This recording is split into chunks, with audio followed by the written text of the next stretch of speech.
तुम्हें वन में इतनी दूर छोड़ाया हूँ जहाँ अयोध्या की लक्ष्मण।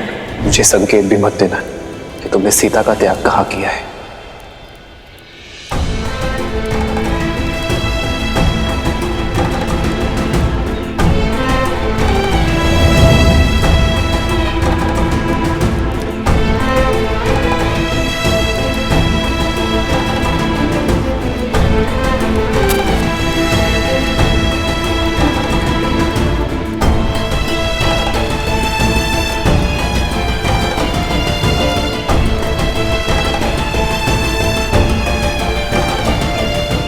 आशीर्वाद दीजिए भाभी माँ कि आपका पुत्र भैया के सौंपे कार्य को पूर्ण कर सके।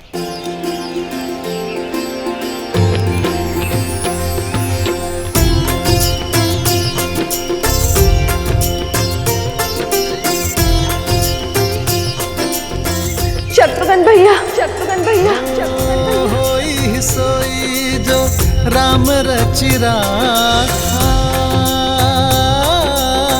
को करी तरक बढ़ावे साखा।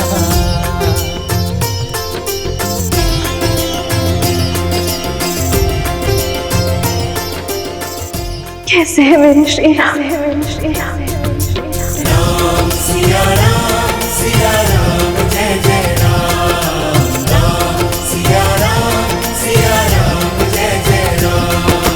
राम सिया राम, सिया राम, जय जय। धन्य है आप दोनों। आत्मा के बिना प्राण कैसे होते हैं। आप यहाँ आश्रम में वनवासी का जीवन जी रही हैं, अभावों में रह रही हैं, और वहां राम भैया अपने महल में सन्यासियों का जीवन जी रहे हैं। दिन भर प्रजा और परिवार के कार्यभार संभालते हैं और फिर अपने कक्ष में आकर वल्कल लपेट लेते हैं। राजसी भोजन त्याग कर फल आदि का सेवन करते हैं। अयोध्या के प्रतापी महाराज से आपके पति बन जाते। कोई कुछ कहता नहीं है भाभी माँ, किंतु सब जानते हैं कि भैया का केवल तन वहां है, उनकी आत्मा यहां आपके साथ है। आपकी पीड़ा उनके त्याग में झलकती है। राम सिया राम, सिया राम, सिया राम। प्रेम और समर्पण की पराकाष्ठा है मेरे श्री राम। प्रेम के बिना समर्पण असंभव है भाभी माँ। ये त्याग तभी हो पाया क्योंकि आप दोनों का प्रेम असीमित है।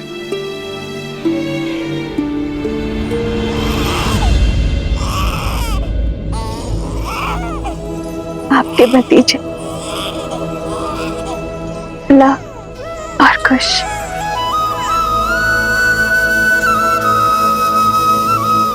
भाभी माँ, क्या मैं उन्हें देख सकता हूँ? युगल पुत्र पूरा सिया परिवारा, प्रबल आनंद शत्रुघ्न जो पारा।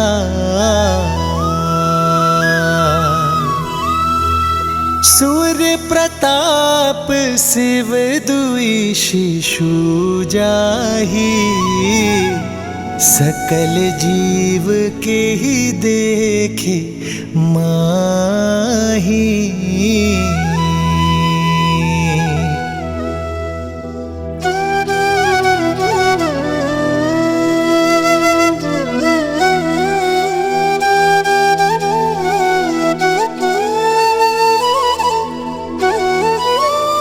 अब आज्ञा दीजिए भाभी माँ। रुकिए भैया, सूर्य वंश के इन सूर्य का तेज अयोध्या तक नहीं पहुंचना चाहिए। आप किसी से कुछ नहीं कहेंगे भैया।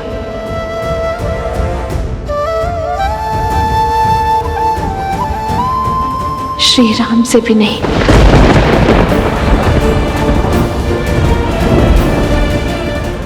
क्यों भाभी माँ?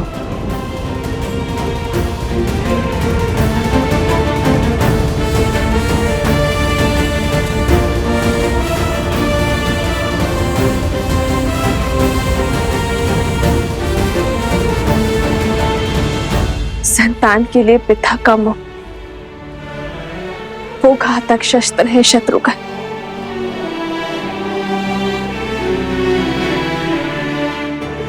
जो बड़े से बड़े तपस्वी का भी तब भंग कर देता है।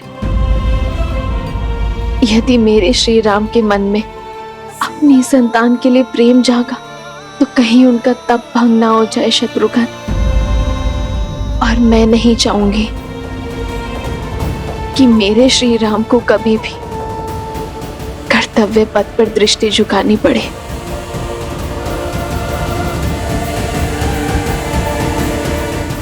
आपके आदेश का पालन किया जाएगा भाभी माँ। अब मुझे आज्ञा दीजिए। तेरी जय जयकार सिया राम की जय जयकार।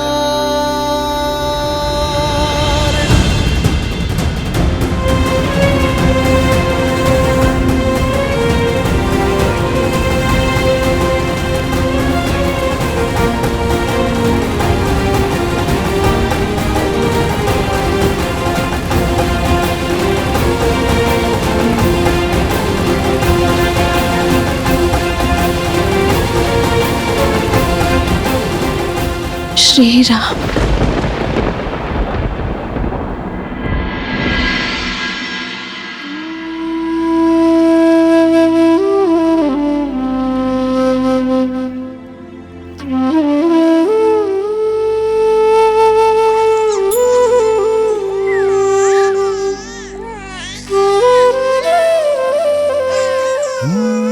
मंगल भवन अमंगल हारी द्रव सुदस। राम भैया अपने महल में सन्यासियों का जीवन जी रहे हैं।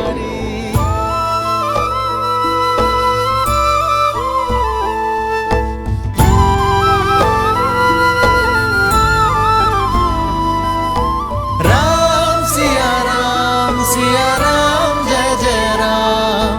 राम सिया राम सीते, राम जय जय राम। तुम्हारा मन शांत और आनंदित है, पर पीड़ा की झलक भी है। कदाचित तुम्हारे सुख का कारण हमारी संतान है,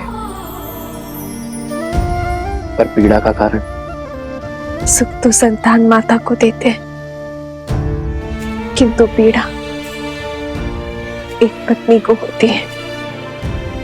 कभी कभी तो मन करता है कि सारे बंधन तोड़ अपनी संतान को आपके पास ले आओ, या फिर मृत्यु का स्वांग रचकर आपको ये अपने पास बुला लो।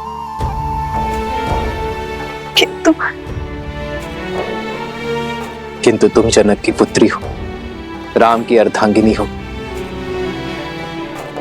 रघुकुल की पुत्र वधू हो।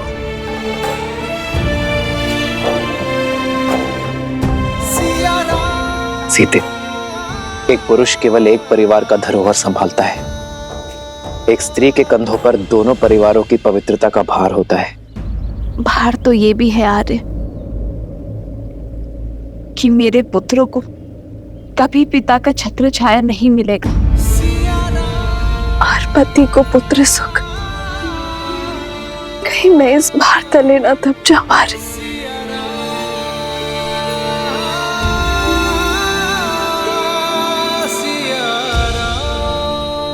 भार स्वार्थी होता है सीते, उद्देश्य निस्वार्थ। ये लड़ाई केवल हमारी संतानों के लिए नहीं है, समाज के लिए है, पाप के निवारण के लिए। पाप पुण्य की एक गाथा ने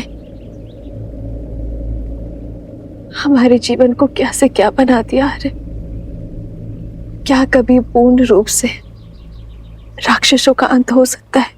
राक्षस होना परंपरा नहीं है सीते, प्रवृत्ति है। दुर्गुणों और लालसा से भरा हर मन राक्षस होता है। यदि ऐसा ना होता तो ना ही मधु ऋषि के घर लवनासुर जन्म लेता और ना ही रावण का भाई विभीषण होता। जैसे जैसे समाज में वित्तीय आस्था और संतोष की वृद्धि होगी, वैसे वैसे ये राक्षसी प्रवृत्ति पाताल में गिरती चली जाएगी। समस्त कौशल राष्ट्र शुद्ध हो जाएगा, तब ये नियति हमें पुनः अवश्य मिलवाएगी।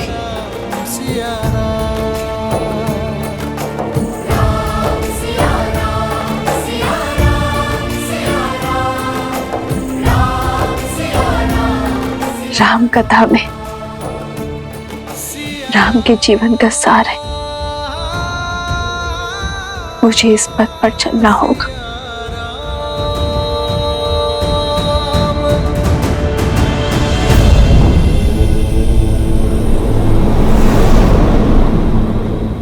माता सीता अगर अयोध्या में होती तो लव और कुश का लालन पालन उनके लिए कितना सरल होता ना।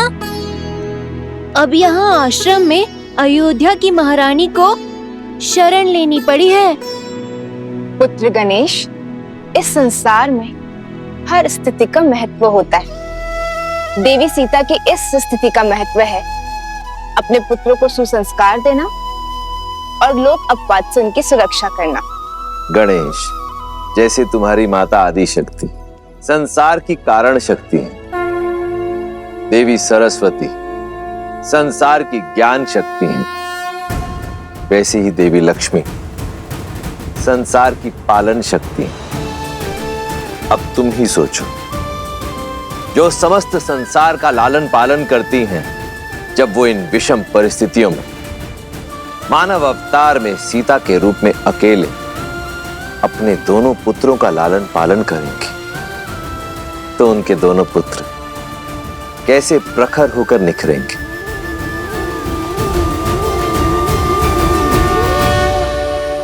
लव कुश जेहि पर कृपा करहि जनु जानी, कवि उर अजिर न चावहि वानी।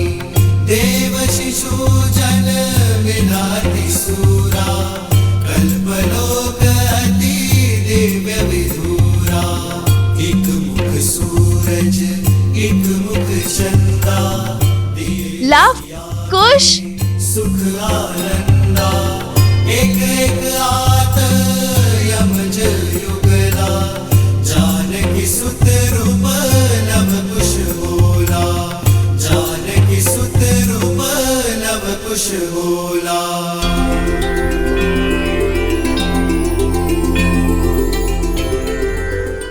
लव और कुश ने सभी वेदों को बालपन में ही कंठस्थ कर लिया था, परंतु एक और वेद भी था जिसे उन्होंने भली भांति कंठस्थ किया, और वो था मर्यादा पुरुषोत्तम श्री राम की जीवन कथा।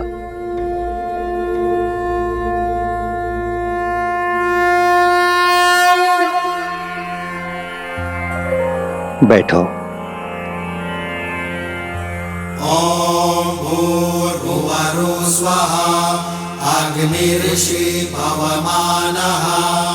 पांचजन्यः पुरोहितः, नमिमहे महाज्ञं स्वाहा। इदं अग्नये पवमानाय, इदं नमः। शास्त्र विद्या के साथ साथ शस्त्र विद्या में भी निपुण होते चले गए। जो नदी के तट को मिलाते सेतु, जन्म मात पिता मिलन के हेतु। रामचंद्र सिया विरह घटाने, प्रकटे लव कुश रूप सुहाने। जो नदी के तट को मिलाते सेतु, जन्म मात पिता मिलन के हेतु। रामचंद्र सिया विरह घटाने, प्रकटे लव कुश रूप सुहाने। जहां एक और लव कुश अपनी माता सीता के सानिध्य में महाप्रतापी राजा राम के गुणों को ग्रहण कर रहे थे, वहीं दूसरी ओर मर्यादा पुरुषोत्तम श्री राम सीता की स्मृतियों के सहारे, परंतु अपने पुत्रों के अस्तित्व से अनभिज्ञ अयोध्या के राजा होने का दायित्व निभा रहे हैं। अपने त्याग और सामर्थ्य से राम राज्य स्थापित कर रहे हैं।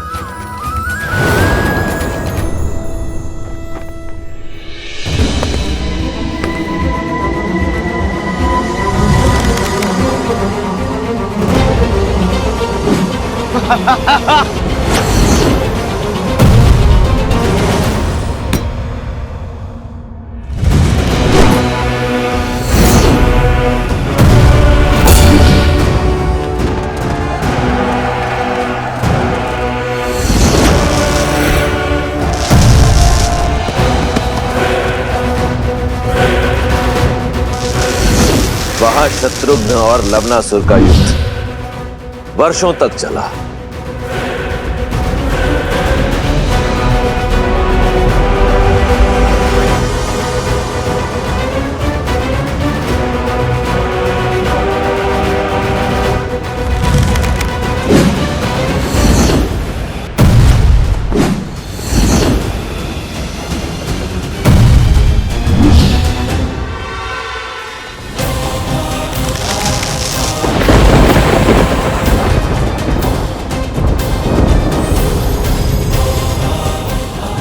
ये अस्त्र मुझे ऋषि अगस्त्य ने दिया था और आज ये अस्त्र मैं तुम्हें सौंप रहा हूं शत्रुघ्न। इस संसार को सर्वनाश से बचाने के लिए मैंने अपना अस्त्र लौटा लिया।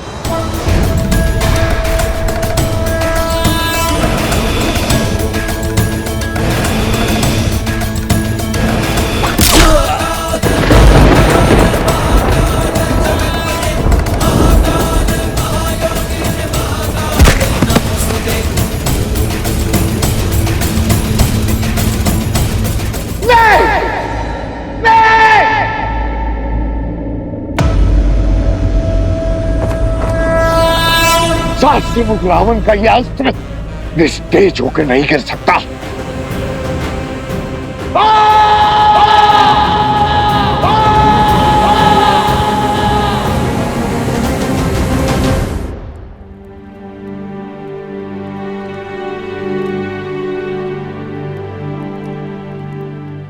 प्रेम समर्पण करुणा ज्ञान से है भरा दो प्यारा नाम।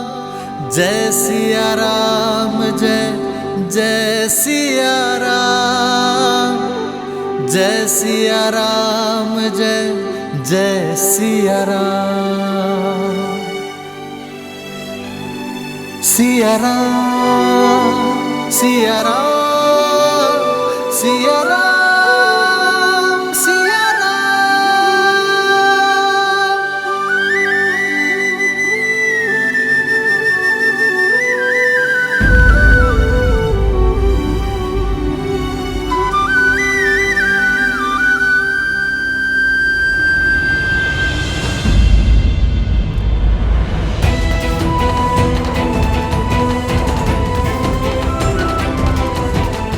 आओ लक्ष्मण।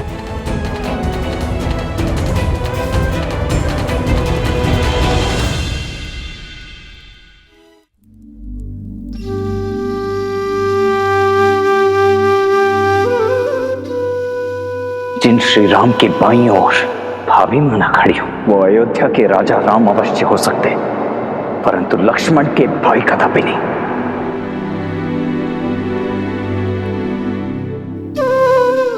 बोलो लक्ष्मण, यदि मन की बात मन में ही रह जाए तो पीड़ा अधिक होती है। अपनी पीड़ा को तो अपना क्रोध बनाकर आप पर उड़ेल दिया है मैंने। आपसे विद्रोह किया, आपसे दूर रहा, परंतु आपने अभिमान से विरह और मेरे क्रोध की पीड़ा को सदैव सहन किया। आज भी कर रहे हैं। सीता से विरह तो तब होगी ना जब हम मन से दूर हो जाएंगे। सीता मेरी श्वास है लक्ष्मण, और श्वास मृत्यु के बाद ही दूर होगी शरीर से।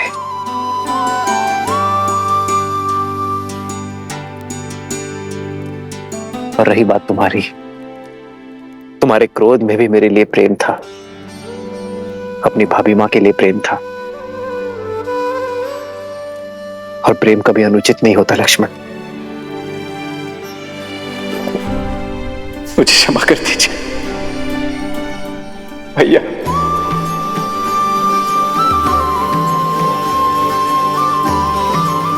क्षमा कर दीजिए भैया।